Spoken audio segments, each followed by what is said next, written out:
Stalin was dying. Doctors surrounded him, but he refused treatment. Why? Because he was terrified of doctors, and that fear killed him. Joseph Stalin killed over 20 million people. Adolf Hitler started World War II. Mao Zedong's policies caused mass starvation. These were some of history's most brutal dictators, but they all had something in common: bizarre phobias that controlled their lives. Today I'm revealing 5 dictators whose irrational fears shaped history. Let's start with Stalin's deadly phobia. Dictator 5, Joseph Stalin's fear of doctors, Soviet Union. On March 1st, 1953, Joseph Stalin suffered a massive stroke. He collapsed in his room at his dacha outside Moscow. His guards found him lying on the floor, unable to speak, paralyzed on one side. But here's the shocking part: his staff waited over 12 hours before calling doctors. Why? Because Stalin had spent years terrorizing Soviet doctors. He believed they were trying to poison him. In 1952, Stalin launched the Doctors' Plot, a conspiracy theory claiming Jewish doctors were plotting to assassinate Soviet leaders. He had dozens of prominent doctors arrested, tortured, and executed. Stalin's personal physicians lived in constant fear. He would accuse them of trying to kill him, then have them sent to gulags. Some were executed, others disappeared. His paranoia was so extreme that by 1953, most competent doctors in Moscow were too terrified to treat him. The few brave enough to approach him knew one wrong diagnosis could mean death. So when Stalin had his stroke,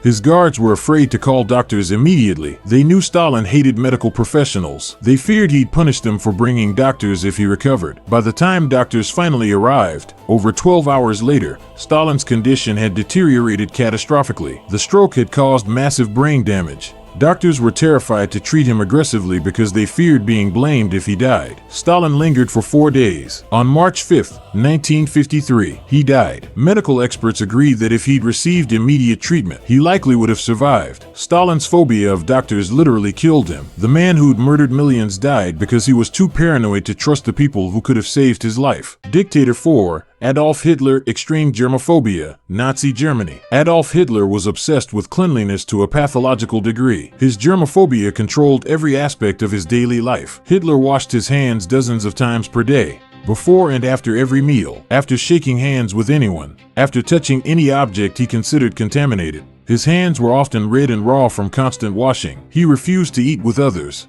Meals were served to him on specially sterilized plates. His food had to be tasted by someone else first, not just for poison, but to ensure it was clean. Hitler's phobia extended to physical contact. He rarely shook hands. When forced to do so for diplomatic reasons, he would immediately wash his hands afterward, sometimes in front of the person he just greeted. His personal valet reported that Hitler would change his clothes multiple times per day if he felt they'd been contaminated. He wore white gloves whenever possible to avoid touching surfaces. During World War II, Hitler's germophobia affected military decisions. He refused to visit field hospitals, even to boost troop morale, because he feared infection. He avoided visiting bombed cities because of dust and debris he considered diseased. Some historians believe Hitler's germophobia influenced his ideology. His obsession with racial purity mirrored his obsession with physical cleanliness. He viewed entire groups of people as contaminants to be eliminated. In his final days in the bunker in 1945, Hitler's phobia intensified.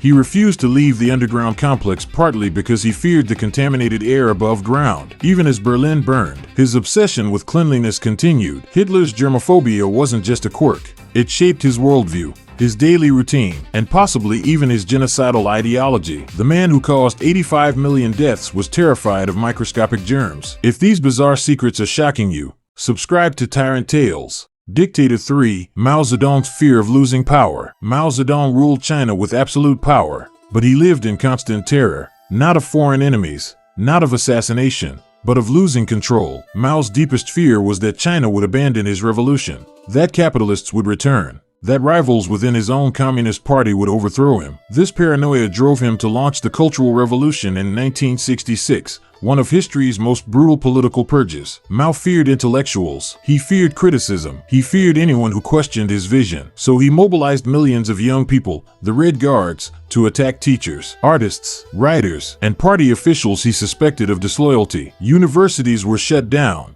Libraries were burned. Professors were publicly humiliated in struggle sessions, forced to confess imaginary crimes while crowds screamed accusations. Estimates suggest 1.5 to 2 million people died during the Cultural Revolution. Millions more were tortured, imprisoned, or exiled to labor camps. But Mao's fear went even deeper. After the 100 Flowers campaign in 1957, when he briefly allowed open criticism, he was shocked by how much dissent existed. His response? The anti-rightist movement. Over 550,000 intellectuals were labeled enemies and sent to brutal labor camps. Mao created a society ruled by fear. Citizens were encouraged to turn on each other. Children denounced parents. Students attacked teachers. Neighbors reported neighbors. Anyone could disappear overnight. Anyone could be accused of being a class enemy. This fear became a tool. Mao used terror to maintain absolute control. Mao died in 1976, still in power, but his paranoia had killed millions and traumatized an entire generation.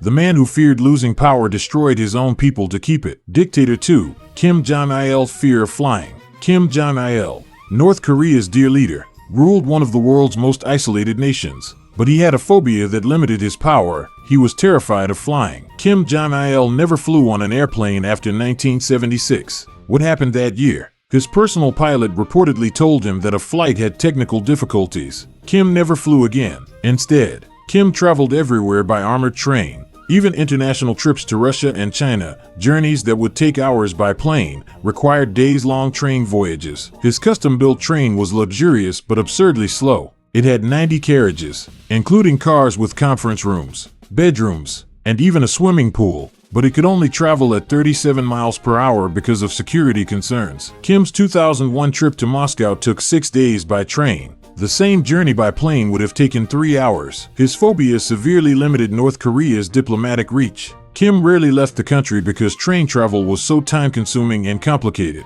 This isolation contributed to North Korea's extreme xenophobia. In 2002, Kim took a train to Russia to meet Vladimir Putin. The journey covered 6,000 miles and took 9 days. Putin reportedly joked about the absurdity of a world leader refusing to fly. Kim's staff tried everything to overcome his phobia. They built special train routes. They equipped trains with anti-aircraft defenses. But nothing worked. Some reports suggest Kim's fear wasn't just about flying, it was about losing control. In a plane, he couldn't immediately stop and turn back. In a train, he controlled every aspect of the journey. Kim Jong-il died in 2011, officially from a heart attack on his train. Some speculate his refusal to fly to medical facilities abroad, where he could have received better treatment, may have contributed to his death. A dictator who controlled 25 million people couldn't control his fear of flying. Dictator 1, Saddam Hussein. Extreme paranoia and fear of assassination. Saddam Hussein was one of the most paranoid dictators in modern history. His greatest fear wasn't foreign enemies, it was assassination. Saddam's paranoia was rooted in reality.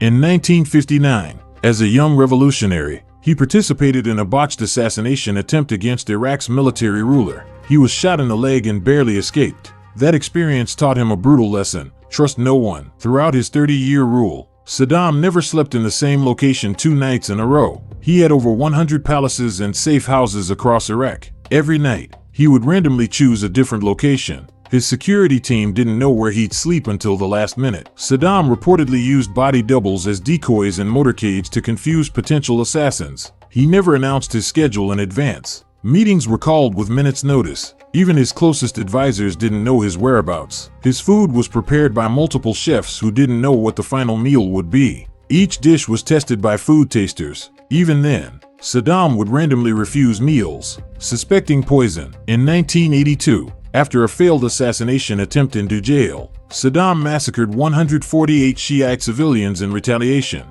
The message was clear: any threat to his life would result in mass death. His paranoia extended to his own family. He had 2 sons-in-law executed after they defected and returned. He imprisoned and tortured relatives he suspected of disloyalty. Despite all these precautions, Saddam's worst fear came true. In 2003, U.S. forces invaded Iraq. He went into hiding. In December 2003, he was found in a small underground spider hole, a cramped, dirt-filled hiding space barely large enough for one person. The irony was staggering. The dictator who lived in 100 lavish palaces ended up hiding in a filthy hole in the ground. He was captured, tried, and executed in 2006. Saddam's fear of assassination controlled every aspect of his life. And in the end, it couldn't save him. These dictators killed millions, but they couldn't conquer their own irrational fears. If you want more shocking secrets about brutal rulers, subscribe to Tyrant Tales and hit the bell icon.